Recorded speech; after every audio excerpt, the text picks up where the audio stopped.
represented from various countries, various sectors, various institutions. Like I see some people here that I know, and then I also see some other people. So this is very great. I'm very happy to be here. So I would like to begin by acknowledging Leap Africa. Thank you so much for convening this important conversation as part of your, of course, ongoing commitment to strengthening leadership, innovation, and impact across the development ecosystem. I know that as many of us who are in the development sector, we are actually facing certain challenges. Okay, so we have faced challenges, from inequality to youth unemployment, to health system gaps, to governance challenges. We all know that all these challenges are actually complex and also are interconnected. Okay. And we also know that despite, significant investment in these programs and interventions, many initiatives are still struggling to achieve their intended outcomes. And you ask yourself, why is it like that? Well, I'm going to tell you the reason. That's because majority of the solutions that are often designed, they are designed without sufficiently understanding the lived experience of the people that they aim to serve. And that's where the human-centered design becomes relevant. Okay, and so as we discuss today, you're going to find out why exactly. So we are going to be able to see how you can start with empathy for the people affected by the problem. We're going to see how you can engage communities in co-creating solutions, meaning that you are creating solutions with them and not for them. Okay, this is very important. Also know that we can be able to test ideas through continuous feedback and iteration. And most importantly, you'll be able to see that the programs remain responsive to real needs rather than just, assuming that that's the problem. Okay, and so today, as we have our conversation, we're going to explore how this human-centered design can strengthen impact delivery across the development programs and institutions. So more specifically, we are going to look at effectiveness and accountability. We are going to look at case studies. We are going to look at some practical experiences from organizations that are currently implementing human-centered design. We're also going to look at the challenges that institutions face when integrating these design-driven approaches and how they are navigating. And most importantly, we're going to look at opportunities to scale effective human-centered solutions across systems. So let's look at the agenda just to quickly show you how the session is going to look like. So we're going to have a brief case study, and then we're going to have a panel discussion with experts, and then we're going to have a brief Q&A, and then final closing reflections and key takeaways. So I think we can proceed. Yeah, so this is the agenda. You can see here how it looks like. Okay, and so to help us ground the discussion, I believe we are going to start with a short presentation by the Director of Programs and Partnerships at Leap Africa, Diana Annabelle Nwakama. So please, you're welcome. I'd like to hear from you, please. Thank you.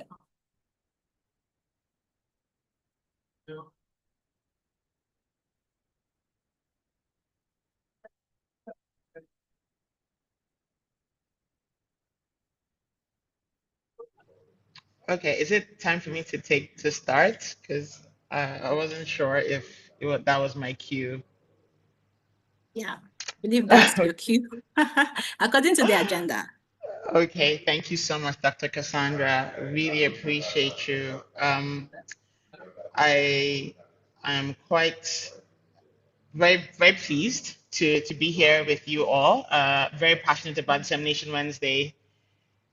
It's something that we've been doing now for, I think, going on 3 years, I would say, 2.5, thereabouts, and something that we see how much of an impact and how much learning and just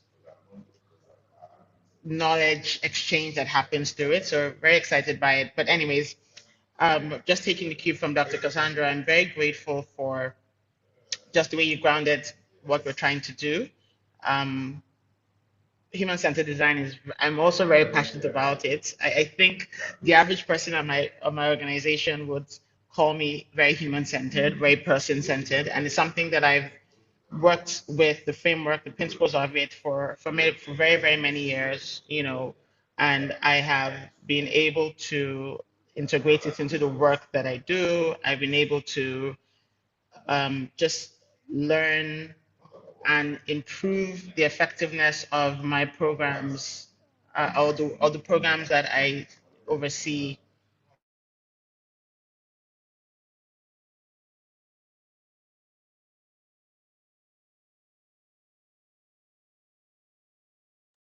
I think Kamabel's connection.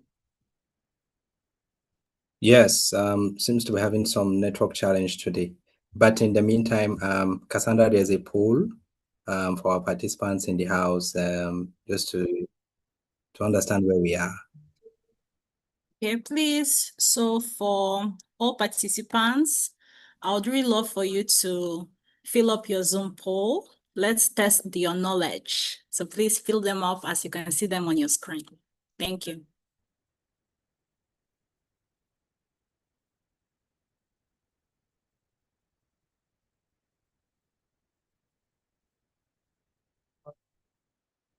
The poll. Okay, can we put the poll again? It seems some people can't find the poll. Thank you, Cassandra, on it. Thank you.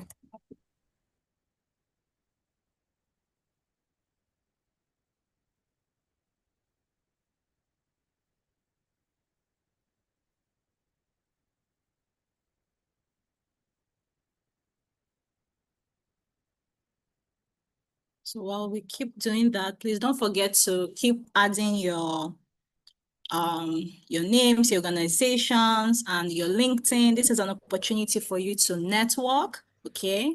Because this is our community of practice, so it's very important for us to look for similar interests and collaborate.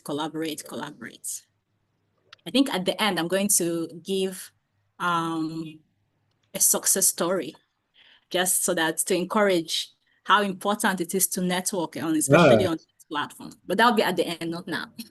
That's All right. truly generous. Okay, welcome back, Amabel. Yeah, apologies. The network has been a bit funny, and apologies for any noise in the background as well. Um, Anyways, let's get right into it. I've talked about human-centered design as something that is very, very topical in terms of the work that we do at Leap Africa, but just generally in terms of just development work at large and the work that we do in every industry and sector. In fact, I'll go further into how the history of HCD. But before I even start, there's a poll that's going around. I want to make sure that everyone has filled and completed the poll, just trying to get a sense of what's the general level of understanding in the room of what human-centered design is. Of course, you might have heard it here and there, but really, how conversant are we with it? So I'll give like a few seconds for that to be completed. But one thing I want us to start with, and I think Dr. Cassandra had mentioned and alluded to it in her introduction, which is, okay, I'm looking at the results here now, and I'm finding that a majority of people are either not sure or have never heard of it or little knowledge of it. So we have just less than a quarter that actually would say they have good knowledge or proficiency in it. So this is good. This means that we are able to tease, at least give a teaser of what it is, and then beyond today, you can go forth and be great and learn and do more with it. We don't expect that it's going to be very exhaustive because it's a very deep and robust topic, and 10 minutes, 15 minutes is not going to do it justice, but we want to give enough of a teaser that piques your interest and allows you to start to really unpack it beyond now. So thank you for those who have filled the poll. And I'm just going to start off where Dr. Cassandra left, which is you find that there's so much dollars, naira, euros, currencies spent on really big interventions and development work across the world, especially in Africa. And on the back end of that, you also find that a lot of them fail. A lot of them don't get the outcomes they're looking for. They don't get the impact that they're looking for. And you wonder why. The truth is, development programs that fail, they don't fail because of that lack of funding or lack of expertise or lack of, the resources needed. But a lot of times it's really a lack of listening, a lack of putting the person at the center, person that you're trying to serve. Human-centered design was developed to respond to that gap. It's basically the discipline of listening made very rigorous, putting a framework into how we listen, how we approach the work that we're doing, the people that we're serving. So when you think about the question that I want you to leave here with today, again, Dr. Cassandra had said something similar, but the question there is, are you designing for people or at people? Are they part and parcel of the process, or are they people that you're just thrusting things upon? And that's really where HCD comes into play. Now, human-centered design sits at an intersection of three things, really, when you look at it in a big picture. What we will call empathy-led discovery. And we call it empathy-led because it asks for curiosity. It's anchored in understanding people's lived experiences, people's constraints, people's lives, not assumptions, but through actually putting yourselves in their shoes, through asking questions, through being with them. And then it goes into iteration and creativity. One of the things I really love about HCD is, and funny enough, today, just earlier before this meeting, Abdullahi and I were having an interesting conversation, and we talked about the fact that we're very, very passionate about prototyping, about testing, about iterating, and doing things in cycles, because things are rarely linear. And a lot of times, the models that we have been socialized into have made it look as though everything is linear, and these linear patterns are very rigid. But in reality, things aren't that linear. They're very iterative. There are times where you get to a point and you have to sort of circle back to one other point, and then you move forward, and it's like a dance, and it should be that way because it allows for learning, it allows for information gathering in real time. And finally, there's rigorous evidence that is very necessary. So although, yes, there's empathy-led discovery, there's iteration and creativity, we can't take away the structure of being or having a synergistic process that is leveraging the traditional MERL approaches that we use, where we are able to evaluate the prototypes, the iterations, where we're able to gather the data, the information that we are learning on the go. As we're listening and as we're learning and as we're iterating and as we're creating, we're able to put this all together, synthesize, such that we have altogether effective impact delivery. And when we think about why this is so important, in fact, let's even talk about how HCD became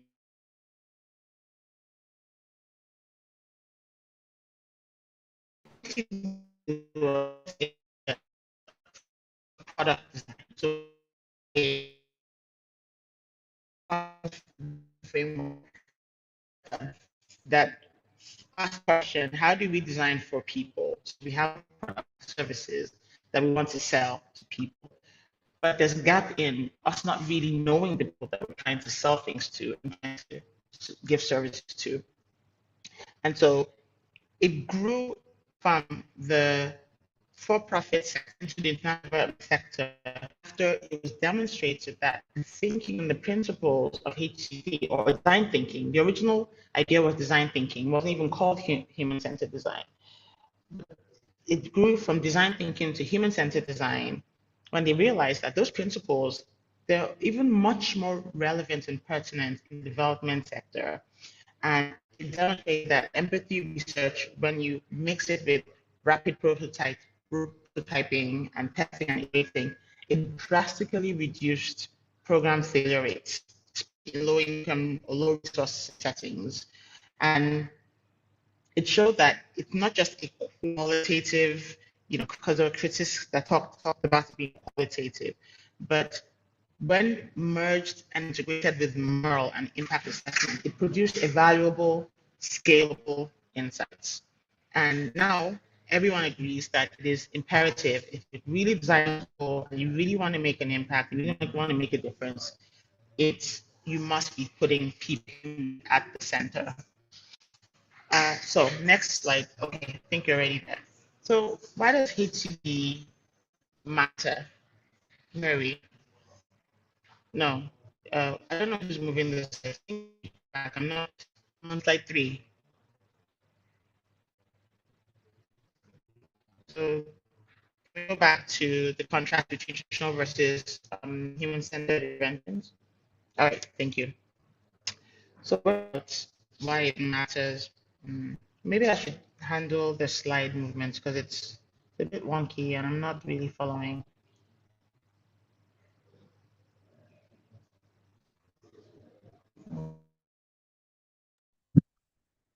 Hi, Hamabel. Can you hear me?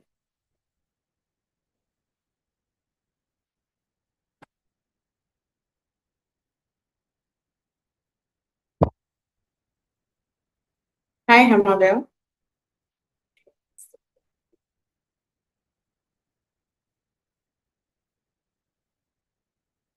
I think we lost Hamabel a bit.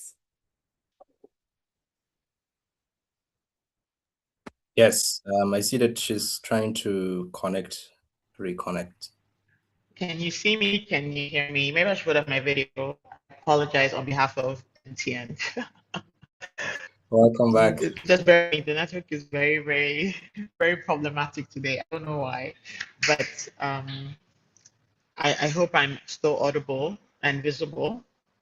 I'm not seeing a screen, so I'm not sure if it's going both ways. Hi, Hamabel. You're audible now. Can you hear me? I can hear you. I don't know if I'm visible.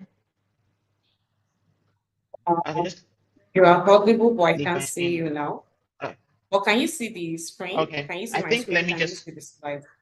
I can't. I can't. I can't see the screen, but I have it open up from my side, so I can just continue because I don't want to delay. So okay, I can see it now. Okay. Okay. All right, let me see if I can. I'm afraid to put on the video because I don't want the network to the bandwidth to be compromised. But anyways, can you go back one slide, please?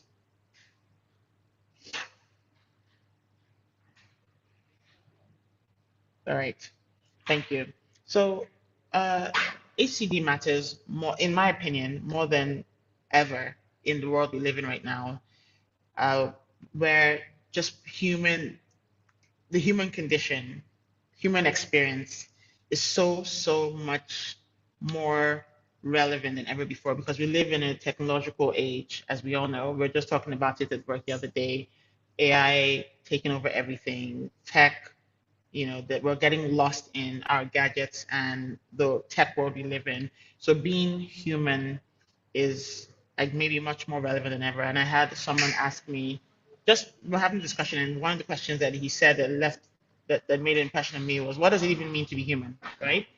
But HCD matters, I think, more than ever in Africa's development landscape because the traditional ways of done things have not worked for us. And if it has, we will not still be where we are, navigating some of those wicked problems, some of those critical issues that we still navigate. And what has historically happened has been that we've always made assumptions about what people need, what the issues were in communities, in countries, in societies.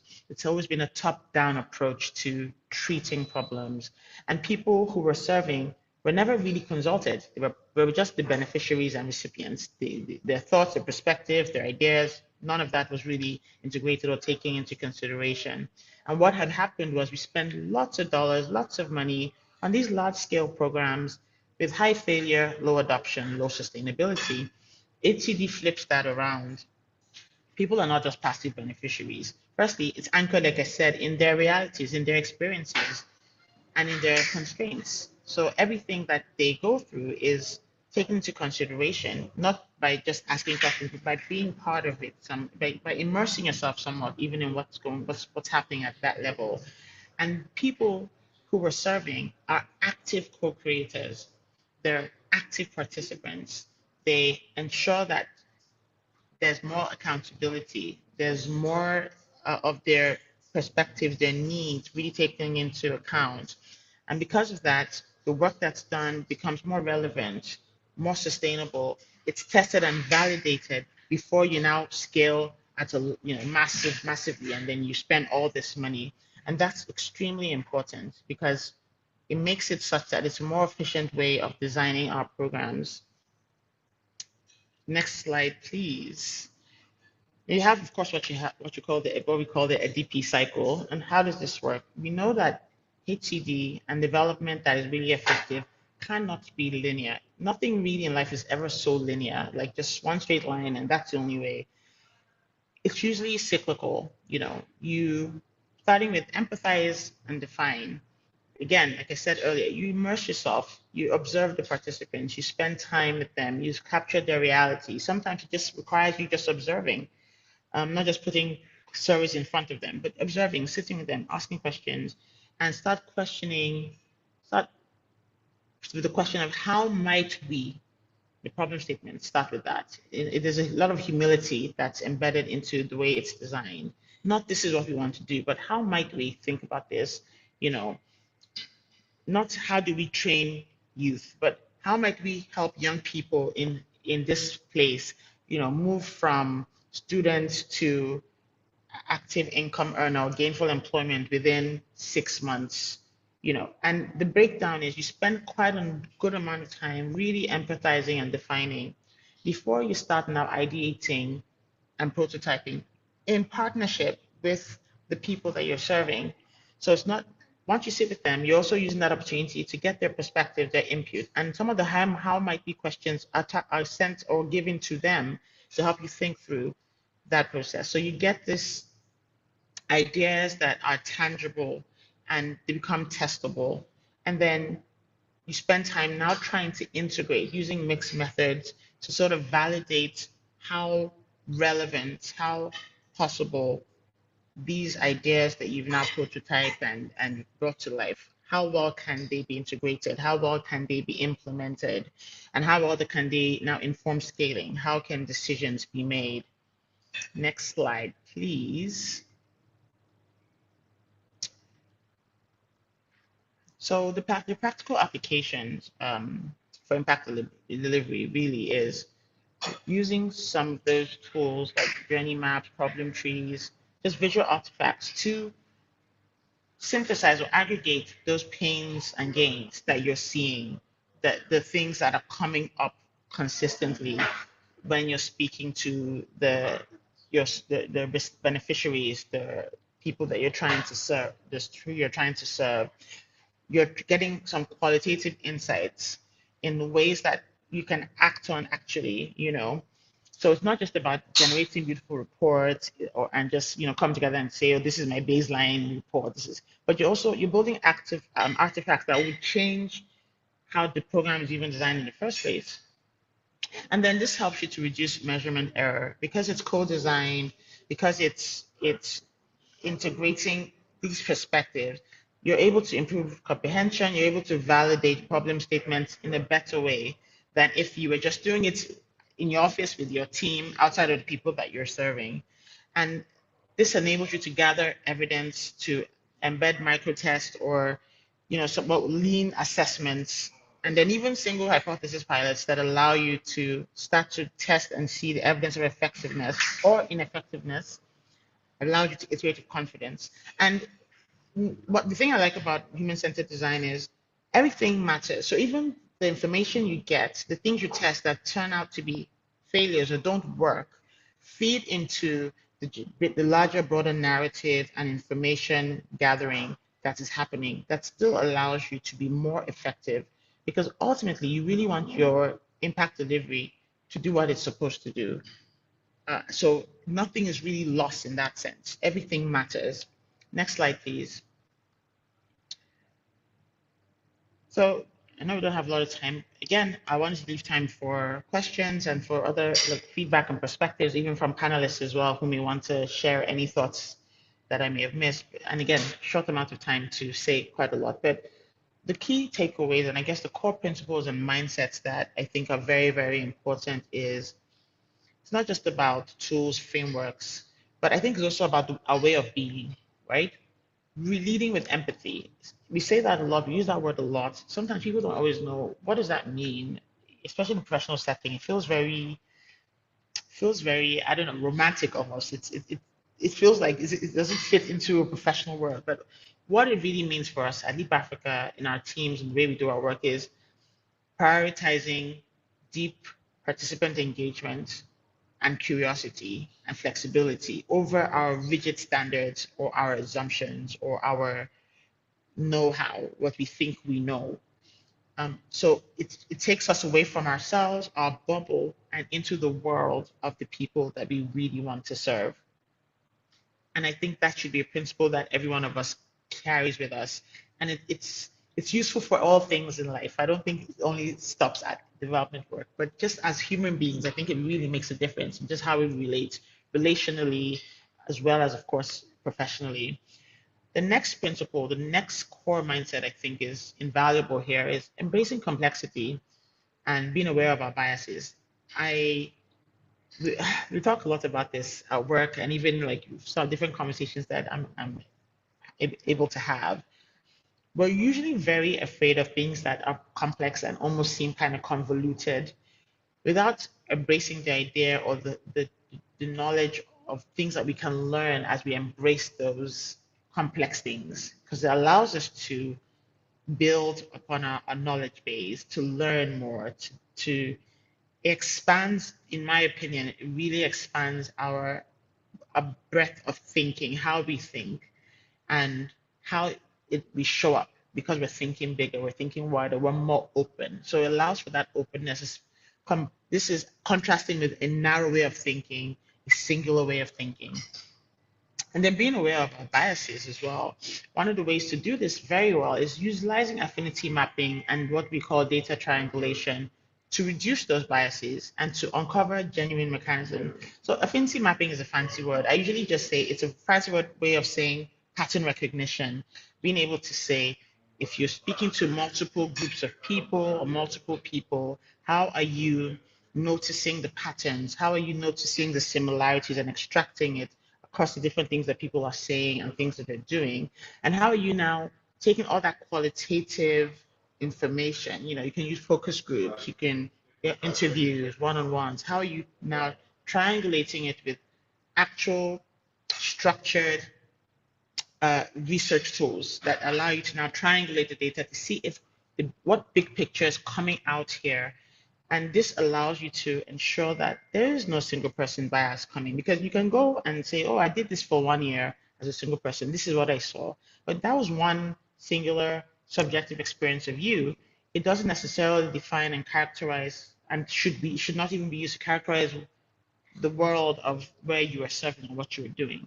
There's so many other perspectives and people that were part of that world that should also be engaged and should also be considered and involved in how you are pattern recognizing and how you're building that affinity map. And therefore, you are able to uncover genuine mechanisms, more accurate, more characteristic mechanism. And then the third and one that I really love, and we talked about it as well, myself and some colleagues, which is be willing to fail forward. And like I said earlier, there's really no failing per se. There is things that didn't work that now feed into what you know, feed into your knowledge base. I remember last year we're doing an innovation challenge at Leap Africa, and somebody teams came up with the innovation was, how do we have a failure bank, which I really loved.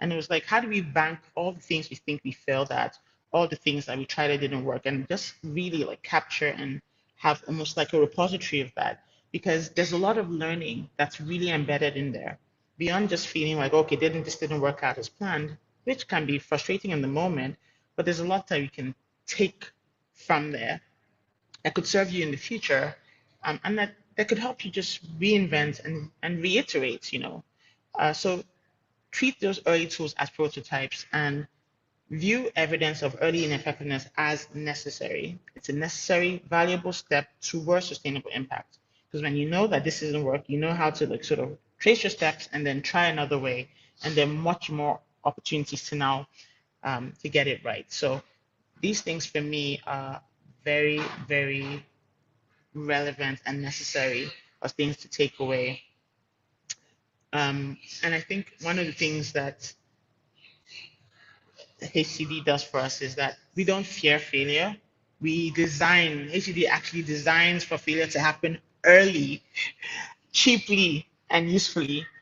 So it's not that you're failing when you've invested millions of dollars or hundreds of thousands of dollars with thousands of people at stake and so much resources, but you do it at almost like a small pilot micro level, such that when you fail, it's not as catastrophic as when it was this big program project that you had and you thought was so great and it turned out not to be doing what it was supposed to do. So the question again I want to leave you with is, are you designing for people or at people? And I'll even add, are you designing with people? But people should always be at the center of what we're doing. And HCD really gives us a good principle framework that allows us to start to do our work much more effectively. And I encourage you to really unpack it more, learn more.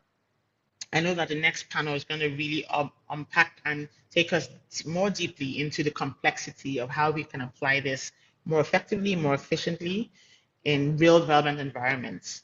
I think that's me, that's my time. I apologize for the back and forth with the network, and I look forward to any questions you might have, any perspectives you may want to add. And yeah, thank you so much for your time. All righty.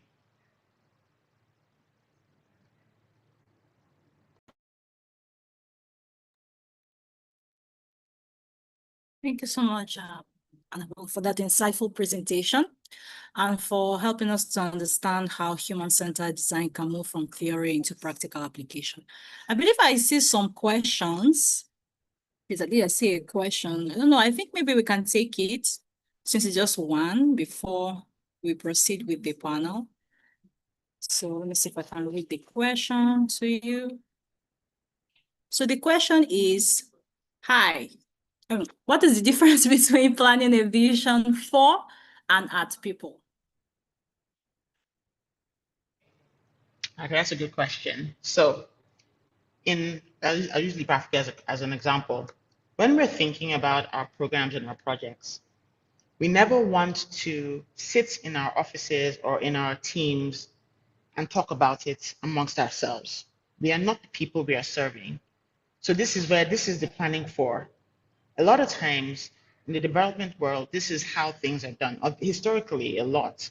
We sit in our table, we talk about that community over there, that person over there, that country over there, and say, oh, this is what we're noticing. I think this will work for them. Then person A says, oh, this might work. Person B says this. We're all talking about it. We're all ideating. We're all coming together.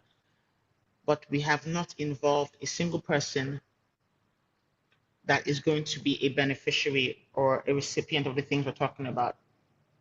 And by the time we take all these wonderful ideas and take it to them, in fact, sometimes planning to fund it without even any of that consideration, we drop it on them. So we just say, oh, there you go, here it is. That's at. As opposed to we sit with them, get their insights, ask the right questions, get their thoughts. Even if you sit in your room and you have the idea, that's not necessarily the worst thing, but take it back to them and say, this is what we did. We sat in our room, we had these ideas. What say you? What do you think? How would this work or not? That is the difference between for, with versus at. People need to be at the center, meaning that they need to be the ones to be able to direct, to influence, to inform the work that is going to impact them. It becomes a little bit arrogant to assume things that, oh, they need without actually asking them, because you think that's what you would need if you're in that situation. So therefore, you've projected you to them, and that's failed and continues to fail woefully. Human-centered design has become imperative because we've seen that it's failed, the other traditional method, and we see that the ones that actually tend to be more successful and more effective are the ones that tell the people to be in the room, to be in the spaces, or take us into their world to see them in real time, in real situations, and use that information to design programs and interventions that work for them and with them. So I hope that answered your question. I think it definitely does. Person actually even wrote it in the chat. So thank you so much for that. So moving on, building on this insight, we would now like to move to the panel discussion where we are going to hear perspective from experts who are working across finance, media, and community development. So let's get to know them. So our panelist one, oh, some other people are still asking questions. Well, we are going to do that at the end, please, because of time. Okay. So our first panelist for today happens to be Angela Umoru David. So she happens to be a journalist and a researcher with Humango, who works extensively on amplifying community voices and documenting lived experiences across vulnerable communities. Yeah, welcome, Angela. Then the next Thank you. panelist we have, yeah, thank you. We have Mr. Ahmed Umar. So he happens to be the head of monitoring and evaluation at the Development Bank of Nigeria, sorry. And Ahmed brings a valuable institutional perspective on program design, financing, and accountability within large-scale development initiatives. Thank you for joining us, Mr. Ahmed. My pleasure. Good afternoon. And our last panelist for the day, so I'm going to try and say this name, so I'm sorry if I don't get it, is Dingase Kanchu Kandavaya. So sorry, who happens to be the Deputy Country Director at COPS Africa in Malawi, an organization that works directly with local communities to design and implement grassroots development solutions. Yeah, welcome. Thank you very much. Greetings, everybody. Thank you all for joining us today, and we are so excited to hear from each one of you. So we're going to proceed with the question first. So for this session, I'm just going to ask some questions. So please, and if anybody has any questions for the panelists, that will be after, okay, not now. So the first question, this goes out to all of you. So the question I have for you is, what is the one common mistake that organizations make when they claim to be human-centered? And why does it matter for impact delivery?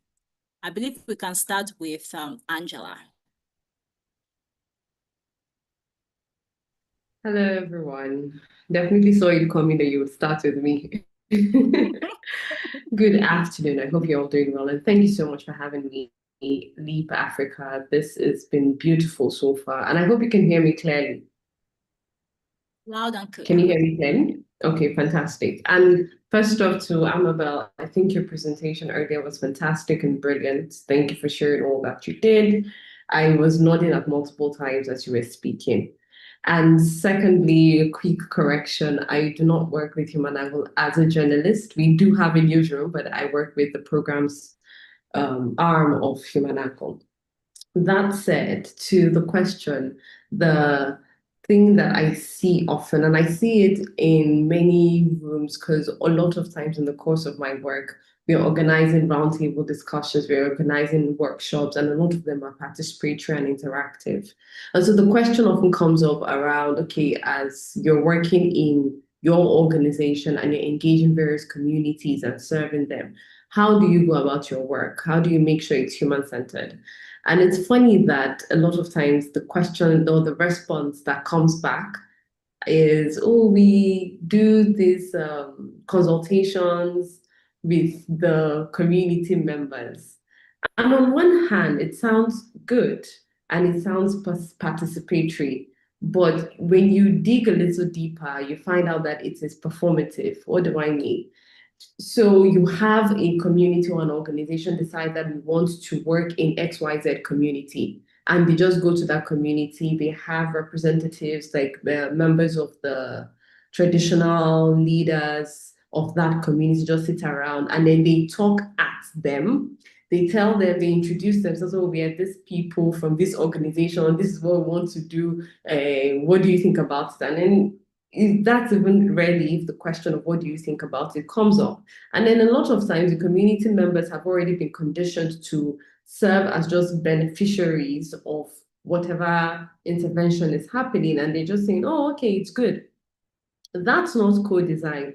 That's not co-creation. That's you just going to the community, talking at them. And then before you know it, we come back later and say, oh, it was very participatory. Before we started the intervention, we asked them questions. And so we conflate this participatory beginning or initial aspect of our interventions and assume that that is all that it entails when is covered when you're talking about human-centered design. So that is one thing I have witnessed happen over and over again. And there's this confusion that if we just go to the community and ask them a few questions, or we sit with the leaders, especially, also again, forgetting ethics around or principles around diversity and inclusion and what inclusion really looks like.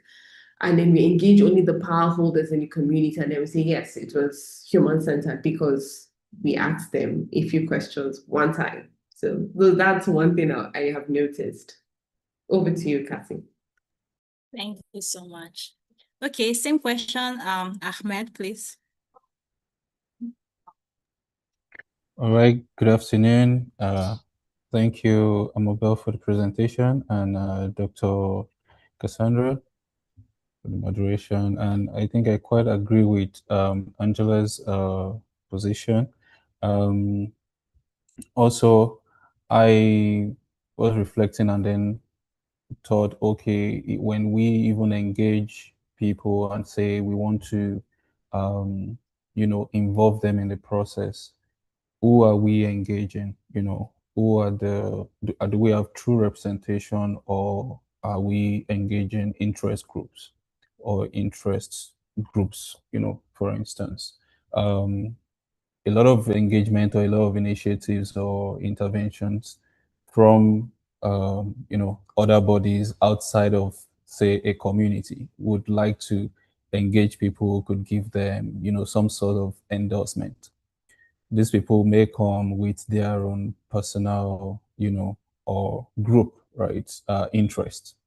At that point, they may not be engaging as representatives of the people, of the larger majority.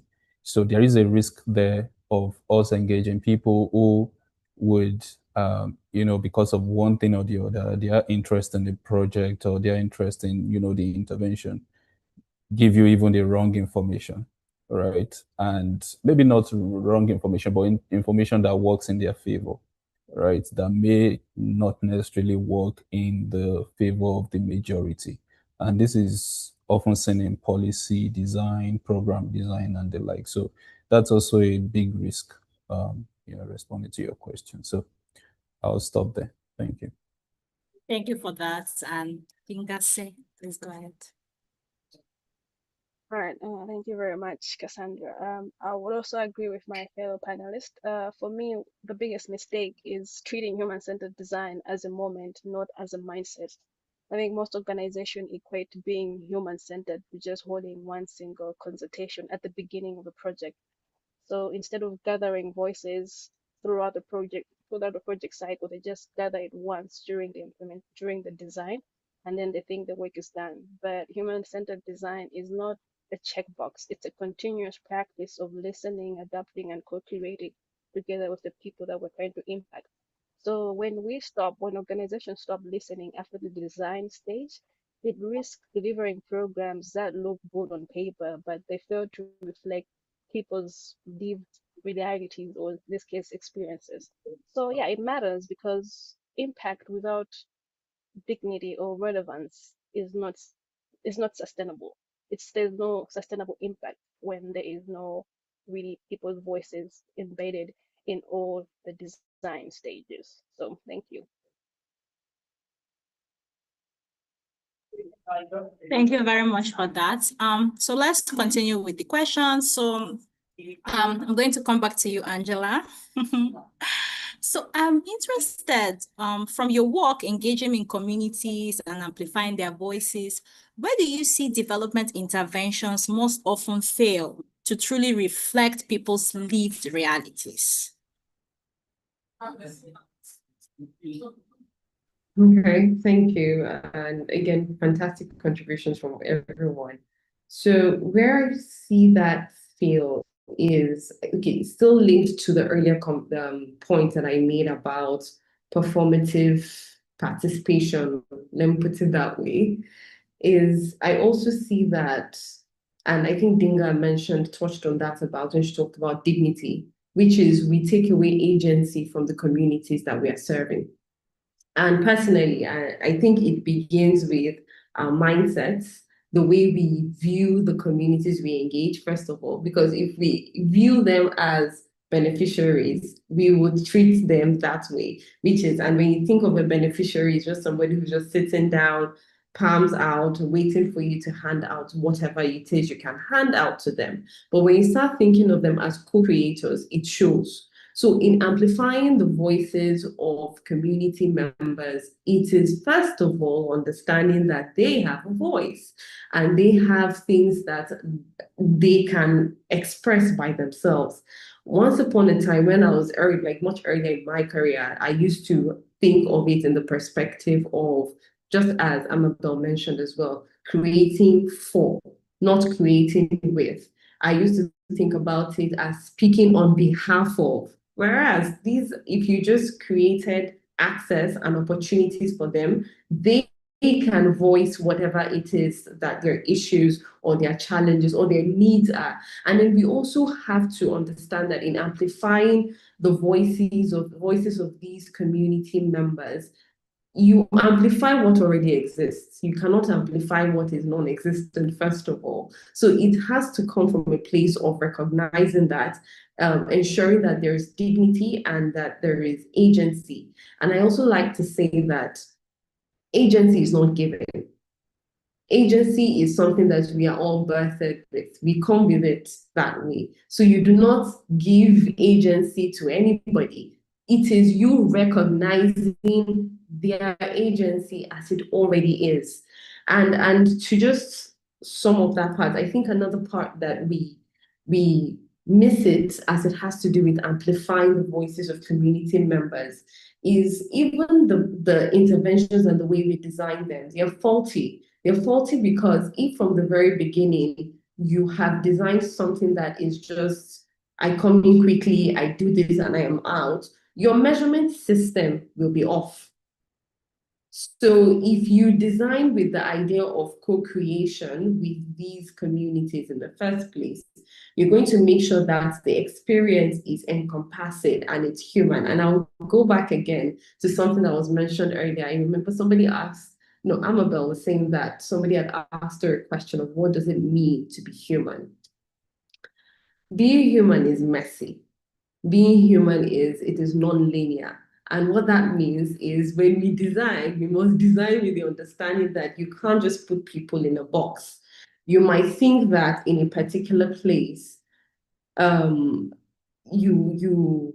this is what I have identified as the problem, but we must also learn to pause and listen. I know in M&E language, we say pause and reflect, and often what happens is we do that afterwards. But no, before you begin, you pause, you listen, and when you have listened, what that does is that you're able to take into consideration the fullness of the community. You're taking into consideration all the different perspectives, and then you're able to address issues.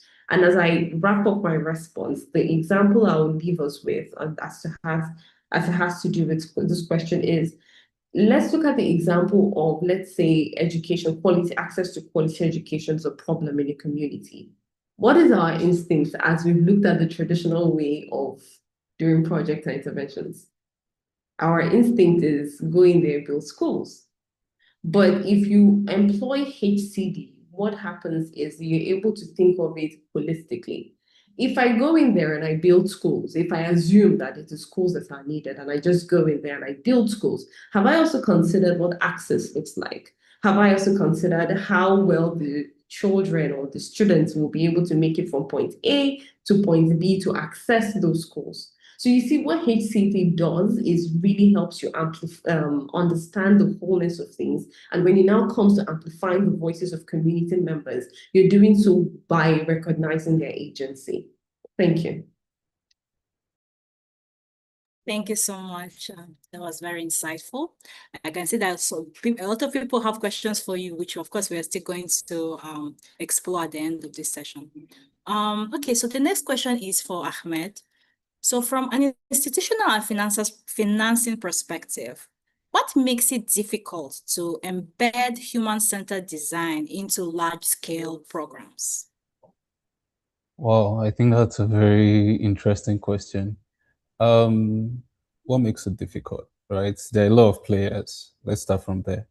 A lot of players in the finance ecosystem. So let's talk MSME finance, which is where my organization plays, right? Development Bank of Nigeria.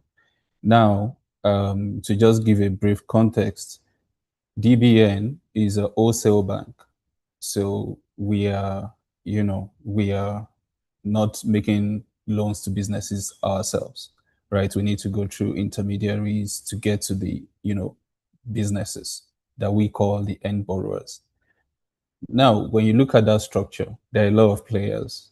There are development partners who are partners with DBN. There are intermediaries who are, microfinance banks, commercial banks, mortgage banks, and the likes. So, and then there are the end borrowers as well. And then we have the government, we have everyone who are stakeholders. So in that, in this structure, it's very difficult if you are not intentional about how you go about, the design, right? It's very difficult because it's a complex structure now, has a lot of players in it, and then it now means that you have to be very intentional. You want to really do it because you can easily make an excuse for not engaging. You can engage with all the stakeholders, and it goes back to what I said earlier about who are we engaging? Whose voices do they represent? Because a lot of stakeholders in the process just means that there are a lot of interest, but who do we represent really? And so the complexity of the structure, I think, is one of the biggest issues, to implement human-centered design for large organizations. And even for us, we are not like large organizations like DBN. We have 2 offices, but when you look at it, our structure in terms of operation, how we're able to carry out our activity, it's a very large, complex system. So that has a lot of stakeholders. So when you look at large organizations, large complex systems, I think the same thing applies. So, but having said that, what we typically do, and it goes back to the practice or policy of the organization or the culture, for us, what has been our experience is that we have a governance system that takes feedback very seriously. So our approach is to be adaptive, right? We have ongoing monitoring exercise, which again it helps to course correct. And then of course, when there are new initiatives coming up, there are a lot of stakeholder engagement on the particular initiative. And I'll give an example. So say, for instance, we have a livestock program that is targeting livestock, businesses. Our goal is to improve access to finance for this business, and of course, get them to, get access to formal credit, get them to improve productivity and contribute to food security, to other socioeconomic outcomes like job creation and the likes. But on one hand, we have financial institutions, the intermediaries, who are not so interested in lending to livestock businesses because they are so high risk. They don't, it's not attractive to lend to. Now, there are also livestock businesses who are maybe not structured, they are not formal, they just do their business and, they make the money, but they don't have their books together and all of that. So for us, the engagement is multiple layers, right? Now we cannot engage everybody at once. So we have to, engage in multiple different rooms. Now we engage the intermediaries and, bring experts into the room and try to, school them, enlighten them on the value chain, on the lending structure, on what could be collateral, on how they can assess the risk in a different way. Just open their minds to a new way, right? That could lead to the creation of a new, maybe credit product that could serve that sector. Now you have done that. Maybe the banks are happy. They want to, maybe they want to try it. They have more appetite to do that. Now you also need to prepare the end borrowers. That is the livestock. In my example, right, the livestock businesses.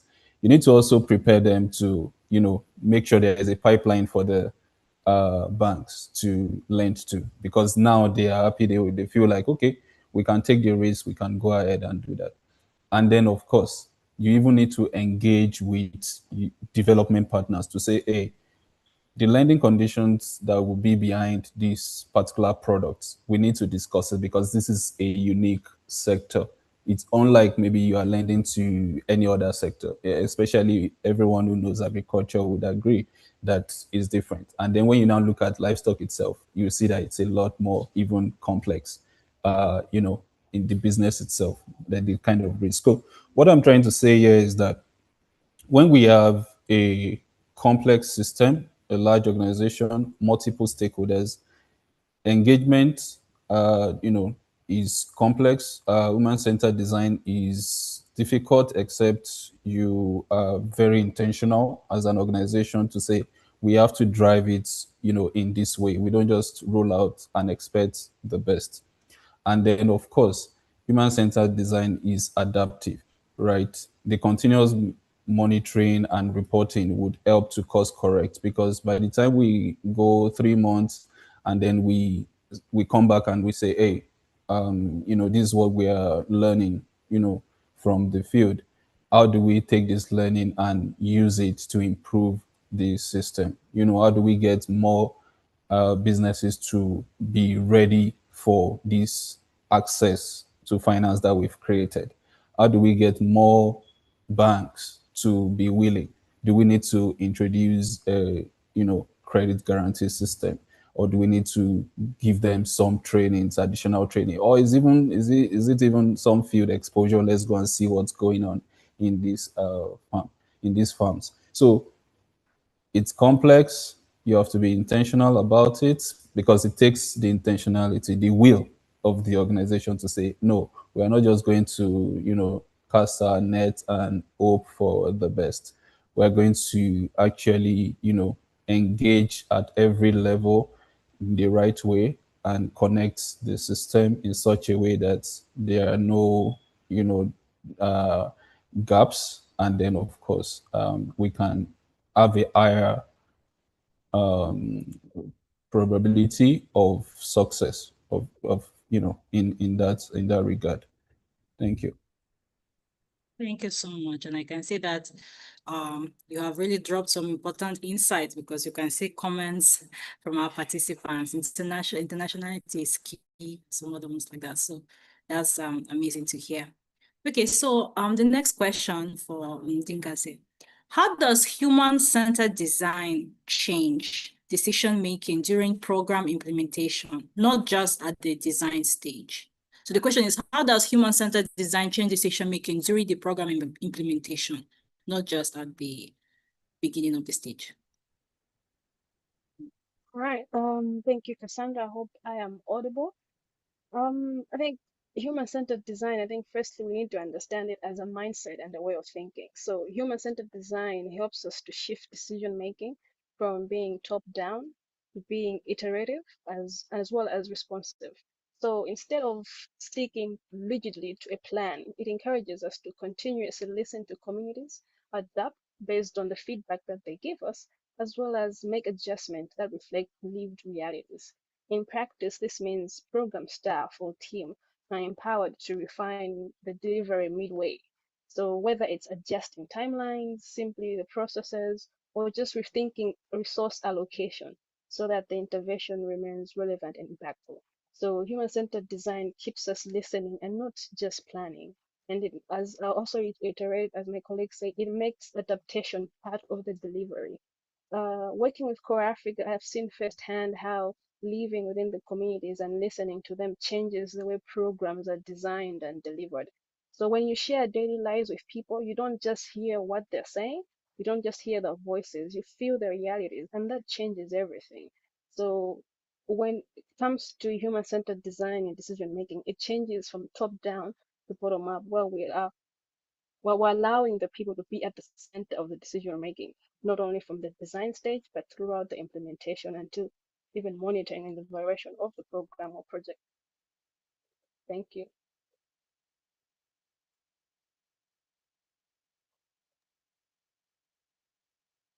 Thank you Sure, it was so audible. much for that.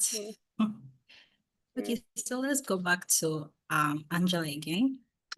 I have just one last question for you, and that's about what does meaningful participation look like in practice? And how can organizations avoid tokenizing community voices?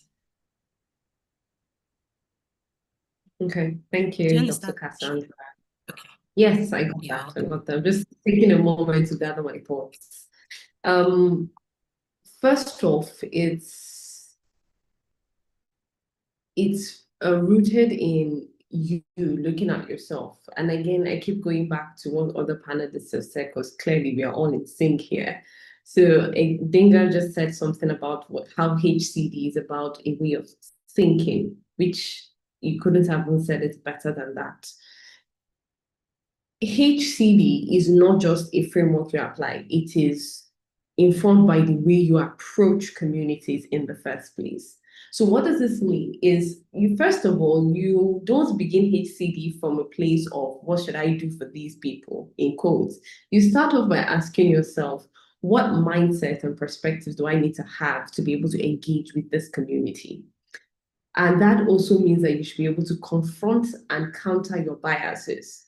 A lot of us, I know, sometimes we think, oh no, I am not biased. I do not. Everybody has a bias. My decision to even wear the outfit I am wearing today is probably informed by some deep-seated bias that I probably haven't confronted. So I believe that that is one way to begin, because now we were going into from theory into practice. So first things first, it starts with understanding your biases and confronting them on a daily basis, asking yourself, what mindsets do I need to have? What perspectives have I even believed about the communities that I am engaging with before I engage with them? Because one way or the other, that bias will show, it will come out. So that's the first thing I think on when we talk about being practical. Then the second thing is it's also being able to understand that HCD, as much as it sounds idealistic, it also rooted in evidence. It has frameworks, it has tools. We cannot say we are practicing human-centered design and we do not understand the principles. HCD in itself has different stages. You go from what? Empathize, define, ideate, prototype, and then you test, and then you come back again. It's iterative, right? It keeps going around like that. But beyond that, from each of these steps, there are also tools. So, for example, we talked about affinity maps. We have, journey mapping. You have to be able to use the tools to be able to understand the community, to be able to even understand the process. So HCD is vast, and when it comes to practicing it, it has different things that you employ. It could be a problem tree analysis, but the way you would employ problem tree analysis for HCD might slightly differ from the way you use it in traditional intervention design. Then the third thing is, when we're talking about practice, is we have to be honest about the way funding comes in. And I know a question came up around this earlier. We might not always have the liberty of time and funds to say, oh, I'm going to test this and I'm going to fail. Because a pivotal aspect of HCD is being able to fail fast, and I like to say fail forward. sorry, as they say, fail forward, I like to add fail fast. So if you're going to fail, you might as well fail earlier. And then when you fail, you do not see it as failure, but another lesson learned, another notch in your belt, on your belt that you can use for the work that you're doing. But we might not always have that flexibility because of the way the development and humanitarian sector in Nigeria, in Africa is funded. It comes in externally more often than not. So this brings us to a place of having to advocate collectively for what localization really means and what that looks like. So who gets to set the agenda of what the issues are, as in, so let me take this, for example, like we're looking at SDGs now. Who determines what the SDGs look like in that community? This is not being determined by us, the practitioners within, like local practitioners. This is being determined externally. So we must be able to then come together collectively to consistently advocate to change the way the international development sector works in itself. And then we are able to have the kind of flexibility that we need to be able to employ HCD as should be. Now, that is also fantastical and is a long-term plan. In the meantime, what does this look like? What this looks like, in my opinion, is starting small. This is why you start off with the community that is around you. You engage with the people that are within your reach. You engage with them multiple ways. You do not always have to travel down to the community. The engagement could be virtual, it could be phone calls, and then you do it over and over. And as you engage with some of these communities over time, these grassroots communities, you begin to develop relationships, right? And these relationships, if you service them right, these are people that you could always go back to ask questions at every point in time of your intervention design, implementation, and of course, monitoring. So I think these are some of the ways that we can move towards practice as it has to do implementing human-centered design in the communities. Thank you so much, Angela. That was very, very insightful. Okay, so let's proceed with Ahmed. So this is your last question. What practical shifts have you seen that can help organizations balance accountability to funders with accountability to the people programs that they are meant to serve?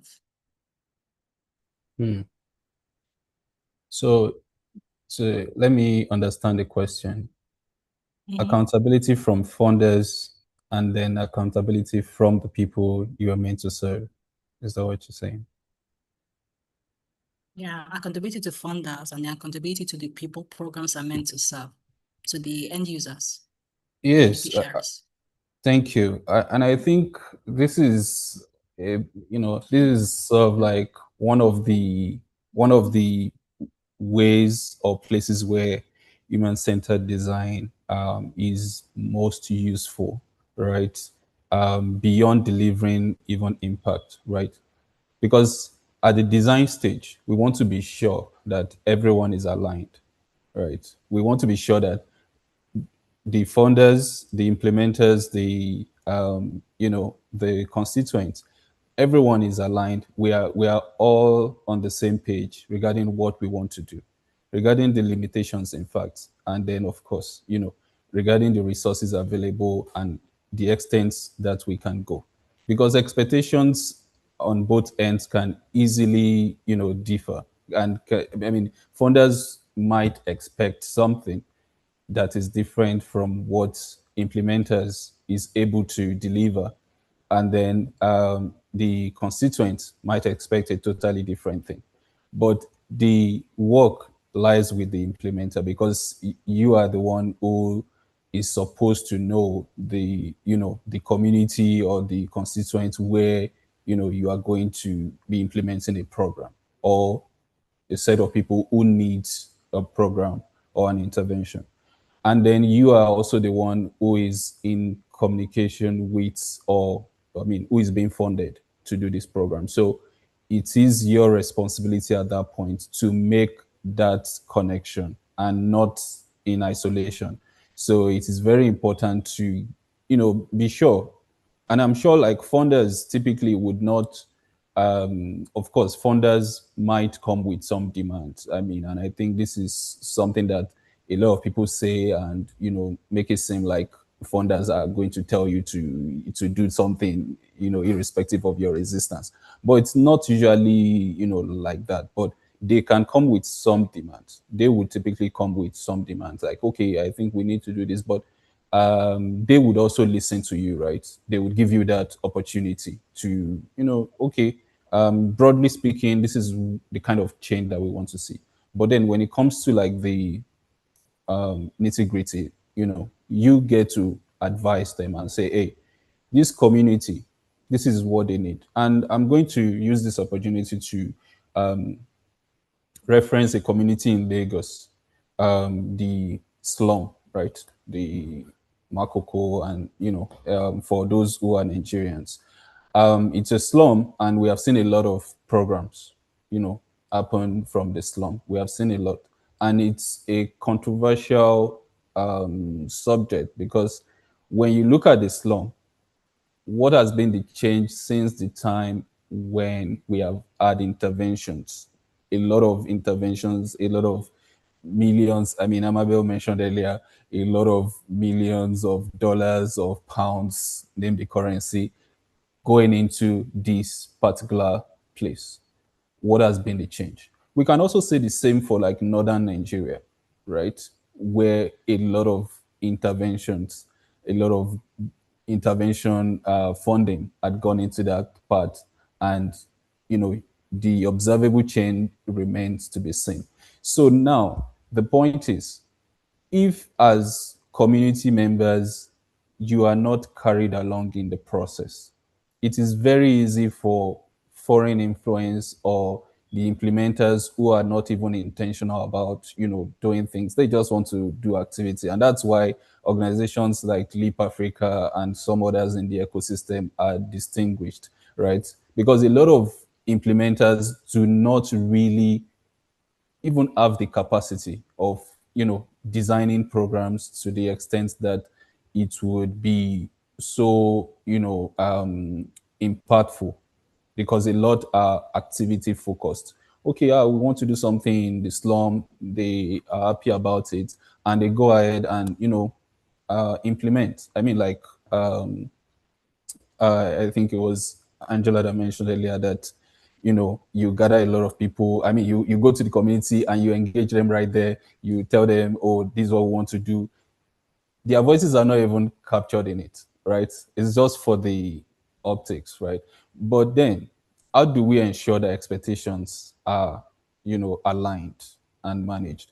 I think the responsibility lies with the implementer, and it lies with, in fact, I'm going to call out Abdullah. It lies with the research team. You need to be able to advise your program team to say, hey, this particular demography, or this particular set of constituents, or this community, according to research, engagement with them, interviews, and the likes, this is their need, right? This is their need.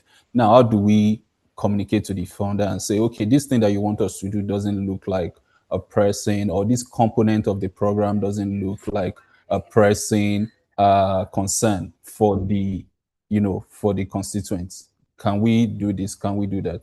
And finally, I'm going to also say that as implementers, we should be able to say no at some point, some things, because at the end of the day, if we care so much about the impact, on our constituents, we would be able to.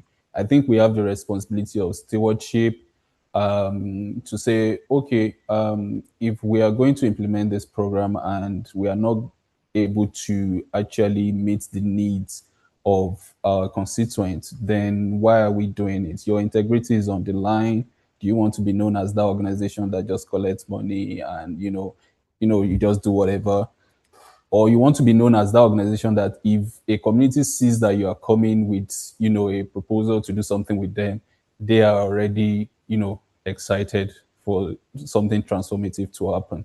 So my closing line would be that the responsibility of the implementer is to gather enough data, qualitative, quantitative, advise the funder, or advise the funder really and say, this is the need of this community. And let me use this opportunity to also mention that I used to work at Leap Africa, and I would reference something. We had a program where the funder was really just interested in entrepreneurs, right? Funding entrepreneurs. And they allowed us to, advise, really. They allowed us to advise. They supported Leap Africa with the tools and, all the things that we needed to make it happen. But in terms of the actual program, design, the constituents, what needs to happen, they allowed us because we were the closest to these people. So, I think that's how it should be. An organization should be able to, of course, pride themselves to do this kind of work. So, thank you very much for that last question. Thank you very much to you too. Okay, so the last question for Dinkase. What are the most common pitfalls organizations encounter when trying to apply human-centered design across complex systems? Right. Oh, no. Okay, it's an interesting question. For me, one of the most common pitfalls that I've seen based on experience is people treat human-centered design as a one-off consultation exercise rather than a continuous process. The organization often gather community inputs at the start, but fail to embed feedback loops throughout the implementation. Incorporating feedback is how we thrive when we're using human-centered design. We incorporate feedback, we test, we fail, while incorporating the feedback from people who we're trying to serve. Another challenge is tokenism. What I mean by tokenism is where participation is just symbolic rather than meaningful. It's like people, organizations just hear people's voices but don't really listen to them. So it's really not as meaningful because they just want to tick the box like, okay, we invited the people in the room, we heard them, but we really didn't listen because you already had an agenda in your head. Finally, I would say one of the pitfalls is, for lack of better word, I'll use bureaucratic inflexibility and donor-driven frameworks that sometimes prevent adaptation, making it difficult to honor the voices of the communities, or should I say end users. So overcoming these pitfalls, it requires building systems that value iteration, accountability, and genuine co-creation. And I think building back from the question that you earlier asked my colleague, I believe that the real power in human-centered design lies in its ability to balance accountability and humility. So donors and and institutions want to measure impact or results. They just want outcomes. But communities want relevance and respect. So human-centered design helps us to bridge the gap between showing that flexibility and responsiveness actually strengthen the outcomes. So I'll end with that the biggest pitfall is treating HCD as a checkbox instead of a continuous practice. And as we reflect today, I hope we can see human-centered design not just as a buzzword, but as a practice, a discipline of listening, adapting, and co-creating. Because at the end of the day, impact without dignity is not true impact. And if we want sustainable change, we must keep people's voices at the center of every stage of development. Thank you. Thank you so much. I'm sure this was very, very, very insightful because I've also learned a lot. Listening to for Annabelle. We'll allow her to respond to that. Let's go for the what do you we don't know who is going to respond to this. So whoever wants to respond, please go ahead. What do you do when the need from the end users seem to significantly derail from an organization's vision? So a hypothetical situation. Organization A is supporting startup X to scale through the human-centered design. After listening to end users, the need to iterate arises, and startup X is unwilling. What is the ideal decision at this point? Anybody wants to go? Okay, let me try. Go ahead. Since you're I'm gonna take it in the aspect where you have mentioned scaling. So scaling in HCD is not about replicating a single model everywhere. It's about embedding the principles of HCD in the system. So it means training the staff to listen, to build feedback loops into the programs, and also creating institutional culture that values iteration. So for example, for Africa, the volunteer model scales by empowering local leaders, or in this case, communities, by adapting solutions to their own context. We're going back to the empathy, listening with empathy. So scaling HCD is less about size and more about depth. It's ensuring that every layer of the system honors the human experience. So it's human. Okay, so it's not like the end users is derailing. It's actually making you take a pause to listen, to adapt, and to adjust. And that's the only way you can able to actually achieve the results that you want, and that are results that are also sustainable. I'm not sure if I answered you well. Thank you. Anyone wants to add anything? Okay.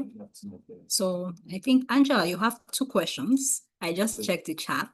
Yes, it's specifically addressed to Angela, so I'm going to read it out. Although ideally the instruction was to put it inside the Q&A chat, but I believe I'm going to still accommodate you nevertheless.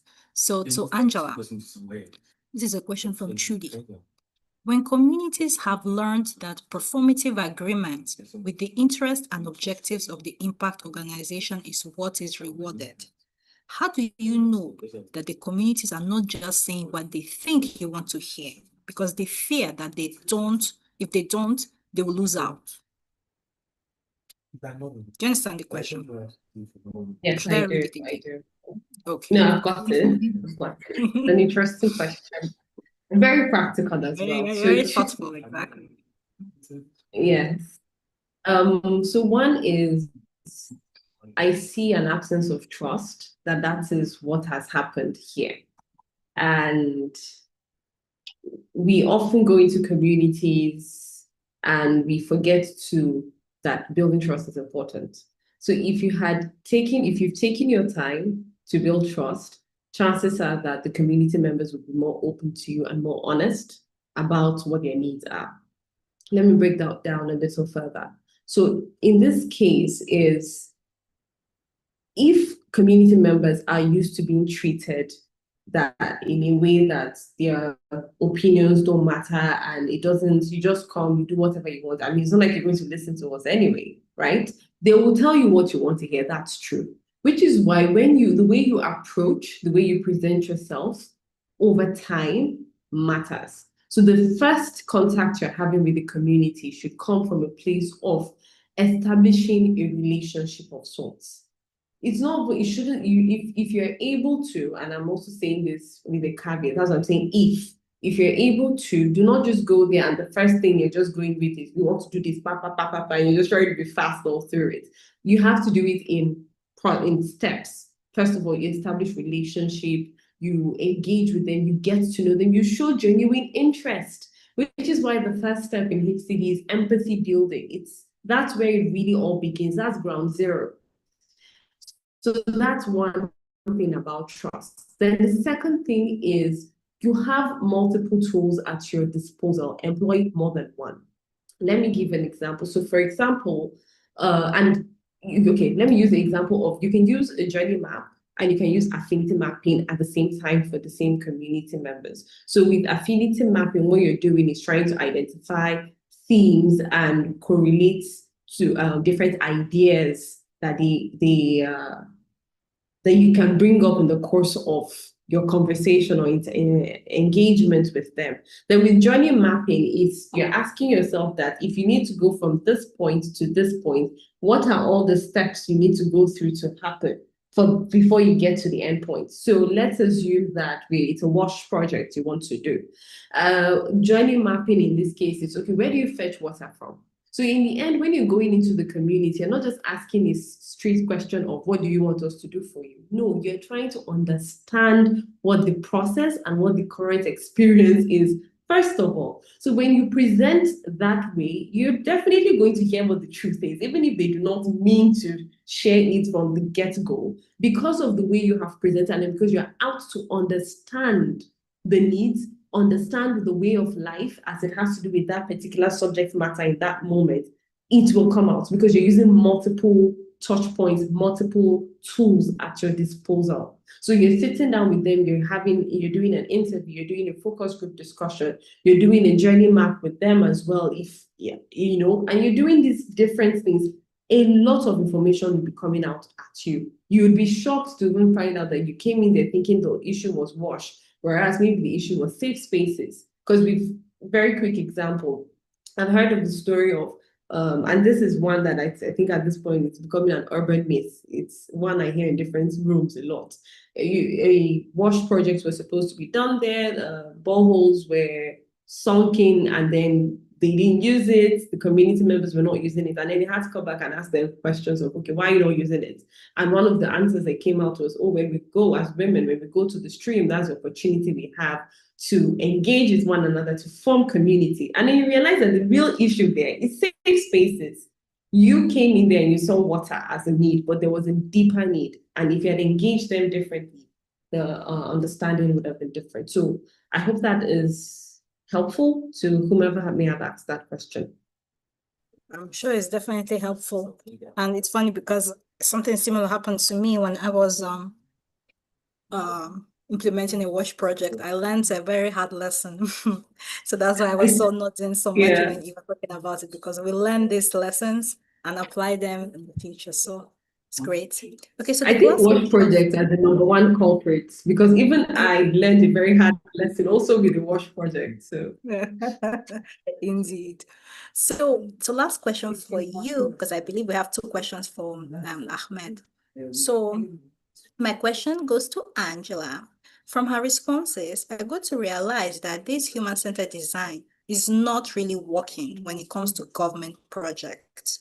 What can the communities that they are trying to do the projects do to ensure that the projects are properly human-centered? What can the community members do, or the government do? I'm not sure. What can the communities, comes to government projects, what can the communities that they're trying to, I guess, implement, what can the communities do to ensure that the projects are properly human-centered? Okay. Okay. I think I'm not sure if I'm interpreting the question correctly, but let me interpret it from the perspective of, I'm a community member, the government comes, you people do things, and then it's not working for us. So as a community member, what can we do? So if that's the case, I'll say local organizing. That's what is very important. The community, if you have access to the community, they can take charge for themselves and do their own advocacy to the government themselves directly. I have designed interventions and projects around things like this. So one very good example would be a community-led town hall or a community-led roundtable, where you make sure that it is also inclusive, because you have to also make sure that you have the right circle of voices. I think Ahmed mentioned this a number of times in different ways. Who are the people that you're bringing into the room? Because a lot of times we go into the community, we bring only the community leaders who are much older, who more often than not might be just men, but we are not taking into consideration women, young people, persons with disabilities, people of ethnic minorities, people of different religions as well. So you have to make sure that the people you are gathering to be part of that in that role are people from different, representing different aspects of the community, 1. 2, then you can invite the government representatives and say, okay, you know what, you have done this, and this. This is where the gaps are, and we would want to take a more active role in the design of these interventions going forward. So that's what I would advise. Thank you so much for your thoughtful questions. Yeah, the questions are very, very insightful. So, Mr. Ahmed, you have a question here. When communities, that's end users, fear that funders are coming in to de-radicalize their minds from a particular social or ethnic lifestyle, what could be done to solve that problem? Do you hear the question? Yes, thank you. Okay, proceed. So I think that question is talking, and I'm not sure, maybe the person who asked can verify. You're trying to, I assume the community would be one that has a certain practice based on beliefs. And, just going straight back to this idea of who are we engaging, right? When it comes to beliefs, there are certain people, and uh, I've seen sessions where organizations do, maybe WHO, UN, they want to maybe influence beliefs and systems, and they invite certain people. They would invite maybe traditional rulers, religious leaders into the room and sort of do this, uh, you know, sensitization, orientation about the program, about the what they want to achieve and the likes. Because beliefs, you have to be a bit more systematic than just engaging the people.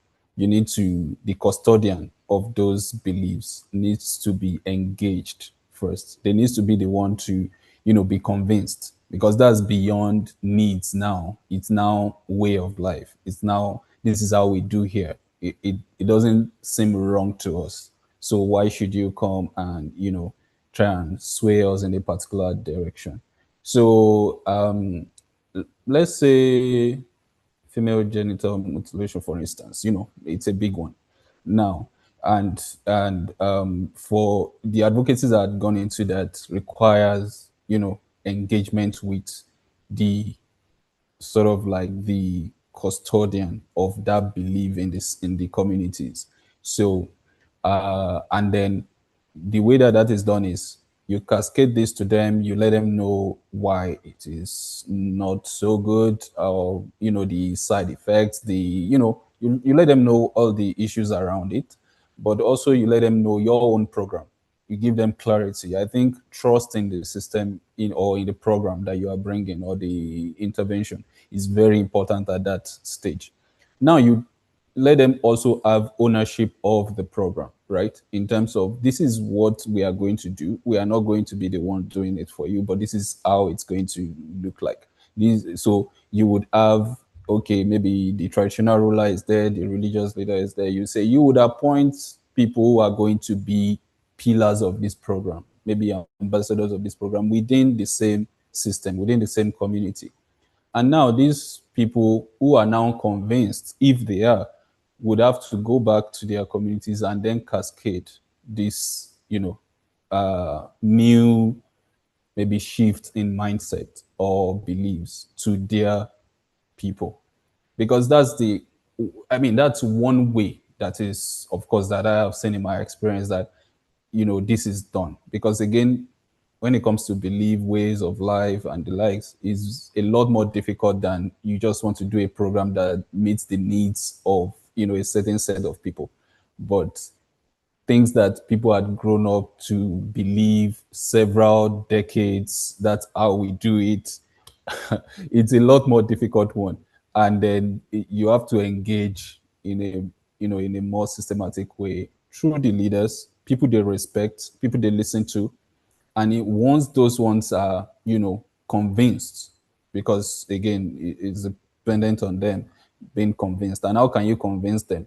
Is to you know come out very openly to them about the intervention, share as much information as they would need, let them trust you, and then, of course, let them be the drivers of this intervention or this program. Let them be major drivers of this intervention. No surprises, because again, the trust that you have gained can easily be lost when anything happens. They cancel the project, they are not interested anymore, and that is it. So again, that is one way that I can respond to that question. But I think it's a very brilliant question, and thank you for asking. Yeah, definitely receiving lots of love for your brilliant answer. So one last question. So I think you can respond, and then Dinka say you can just add in case there's something you want to add. So the question is, reaching out to grassroots is so demanding, especially in hard to reach communities. It requires resources to capture lived experiences of the community. What are the actual or available resources one can use to get in touch with the community? Yes, how to reach communities. And I would just take this from like our, from an M&E perspective, right? Because we collect data all the time. And what we do is to explore, new ways. It has to be cheap, has to be, effective, helps us to, collect data from as many people as possible. And then, of course, we need a way to also, sort of validate that data. So part of what we do is to first do, phone interviews, through phone, basic thing, make a phone call. But again, when we talk about hard to reach community, if there is a phone there, then it's probably not hard to reach. Now, let's take, for example, a place where there are no networks. And, of course, you need to go there in person. So if you are going to be collecting, data often, or you are going to try and engage this community on a recurring basis, because now we have said human-centered design is not a one-off, approach. It's not a, it's not a momentary approach. It's sort of like a mindset. Maybe do we want to have like local representatives who are, who engage with these communities on a regular basis, who helps to get the feedback, who helps to, collect whatever feedback or data that we want to collect from this community. We engage them, we train them, we do all of that. And then when we need to, collect data from these communities, they engage with their constituents. Because again, we have varying degree of, hard to reach communities. But in my experience, collecting data from businesses, which is my day to day, we typically would do, phone calls and then have people regionally who are local enumerators who will go into these communities and then, of course, sit with businesses and talk to them. And, of course, helps to validate the data we collect remotely. So, but there are emerging ways to collect reasonable data that could be very useful for, for program design.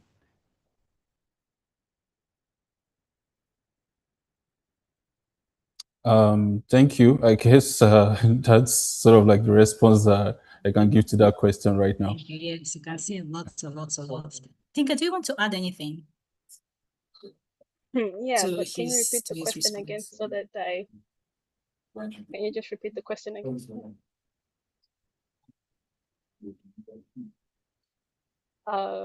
Can you just repeat the question again so that I get it right? So it's about capturing. So let me read out the question. Say reaching out to grassroots is so demanding, especially hard to reach community. It requires resources to capture lived experiences of the community. What are the actual or available resources one can use to get in touch with the community? All right. Firstly, I'll start with why human-centered design matters and why it's important. So it's important because it checks assumptions based on solutions or lived experiences.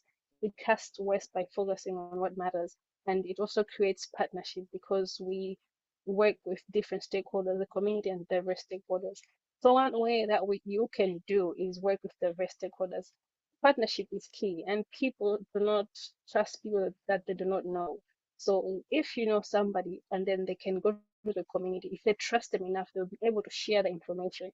Well, with Core Africa, I'll give an example of Core Africa. Our structure is somehow different because we place our volunteers in the typical areas, in the hard to reach areas you're talking about, and they stay in those areas for 10 months. It's programs for 1 year. So these are areas where there's literally sometimes hard community, internet, sometimes it's just network is at a certain hill or tree. So our volunteers integrate and invade with these communities and they're able to interact and know their lived experiences. And that's how they collect the data because now they trust our volunteers enough to that, okay, this is how we can share data. And that's how we get data from these hard to reach areas. But we also use an approach called ABC. asset-based community development, where we ask the right questions. What assets do you have in the community? So the key question, I think, as development practitioners, as organizations, as government, is asking the right questions. It's not trying to force things on communities. It's how can we strengthen things that you already have? If we ask the right questions and put ourselves in their shoes, having empathy, that's the only way we can that's the only way you can actually get what you want to get out of people. That's how I can also answer that. And I know resources are also difficult when it comes to HCE, yeah, human-centered design. Iteration is expensive because you test, you fail, you test again. So you have to find ways, you have to be creative.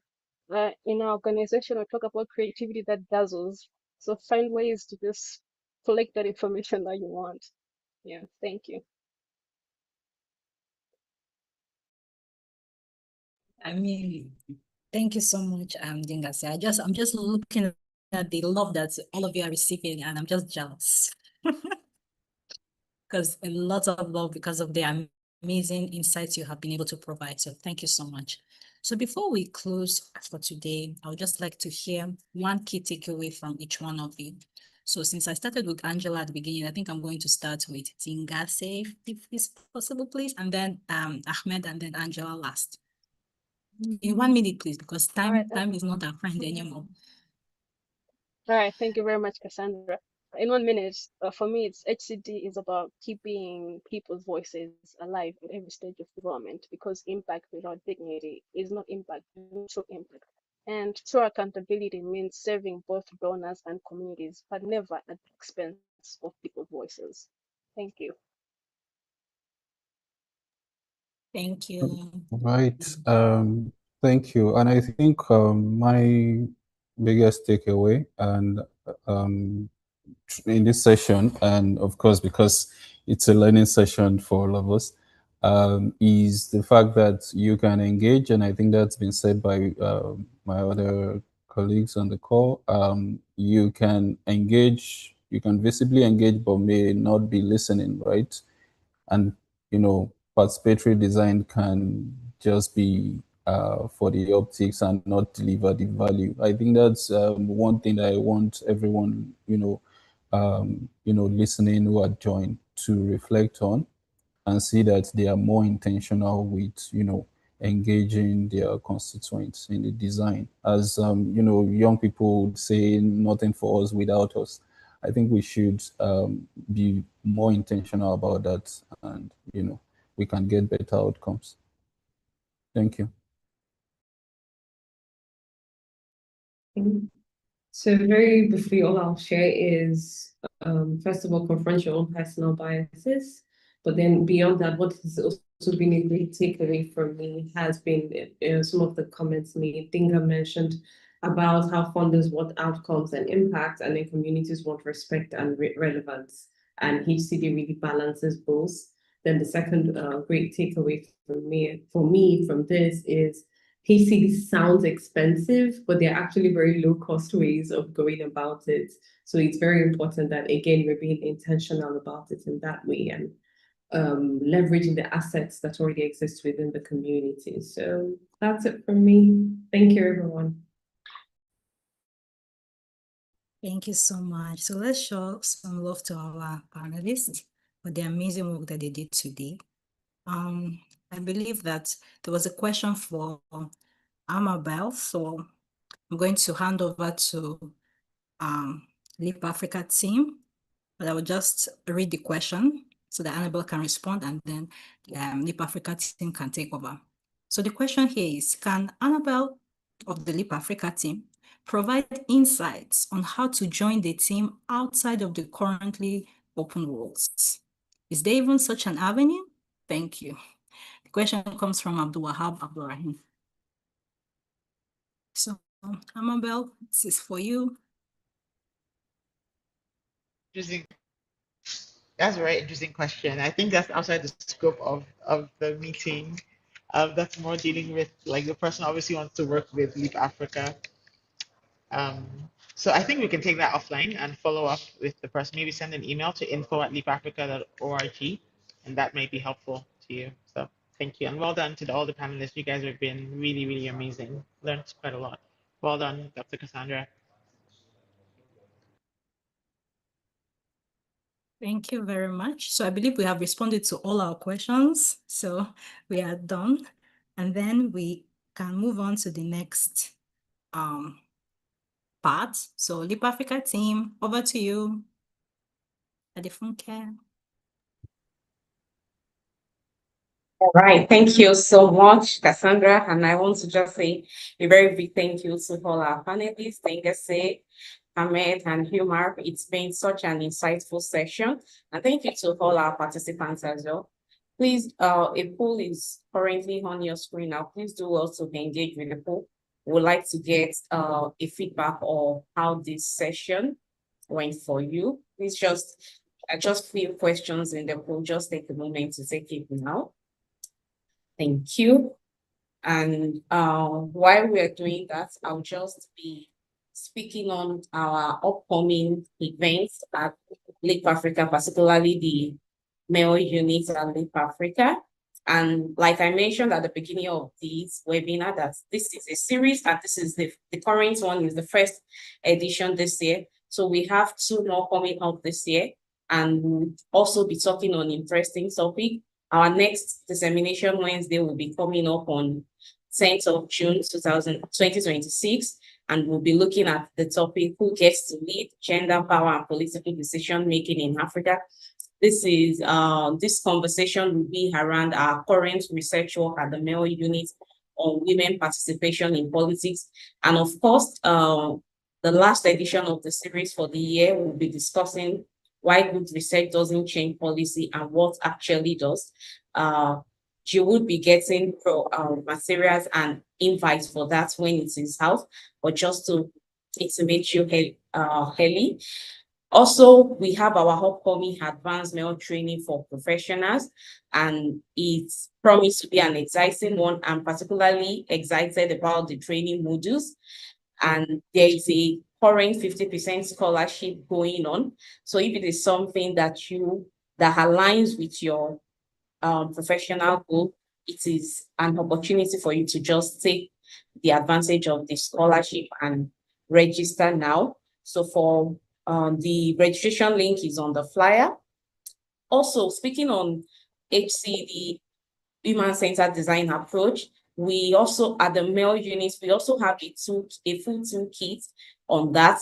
You can check Leap Africa website, that's www.leapafrica.org, to see our work. We also have a Leap Male Advisory Community of Practice. This is a community for people who are interested in collaboration. We also share knowledge materials. And of course, in that community, you would also be the first to hear of our upcoming events and any efforts we are looking at collaborating with experts on. So if it is something that interests you, please scan the barcode on the screen or use the registration link to express interest in that. So let me check. The poll is still on. Please do well to take it now. Thank you. Would love to get your feedback.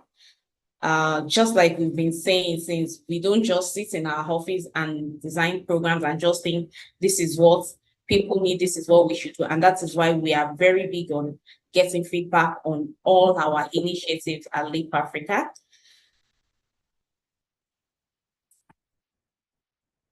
Okay, I'm looking through the chat box as well. Okay, so there is also a link to the, thank you so much, Pamela. There's also a link to the feedback in the comment section. You can click on it to access the feedback form as well. Abisola, I hope you can see the link just beneath your message. You can engage with that. Thank you. Thank you so much, everyone, for joining. It's been such an interesting session today. I don't know if Abdullah, if there's any additional information that you might want to share.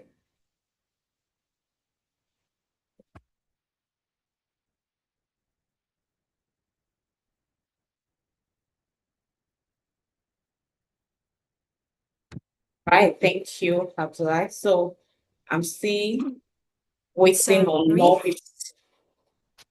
Sorry, I didn't hear. So while we're waiting for Abdullah, I was just hoping to quickly give my success story. You know, I mentioned at the beginning that I would like to share a success story and say a big thank you to, Lika for the success story.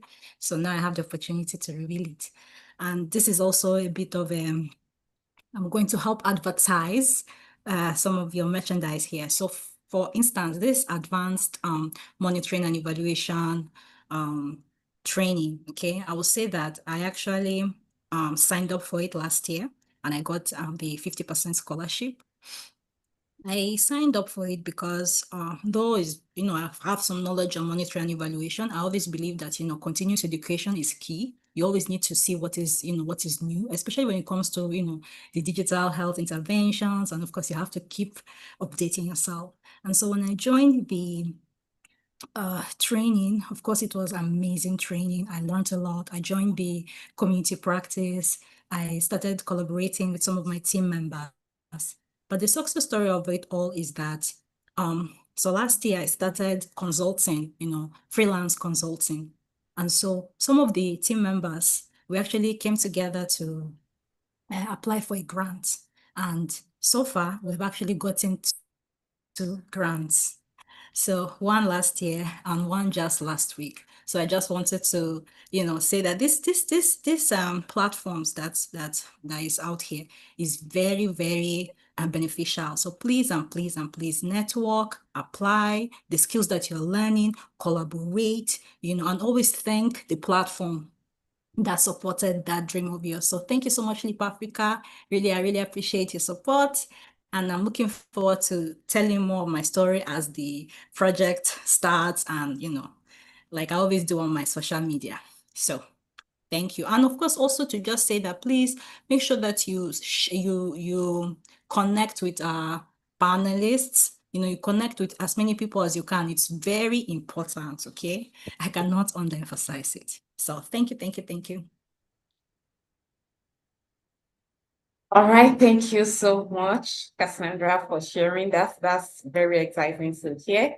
So please connect with panelists, connect with even fellow participants on the webinar, and do also follow our work on leapafrica.org or leapafrica.org/mail to see much of our work. Thank you so much. Yeah, thank you, thank you, thank you, thank you, thank you, thank you, Angela, thank you, Dingase.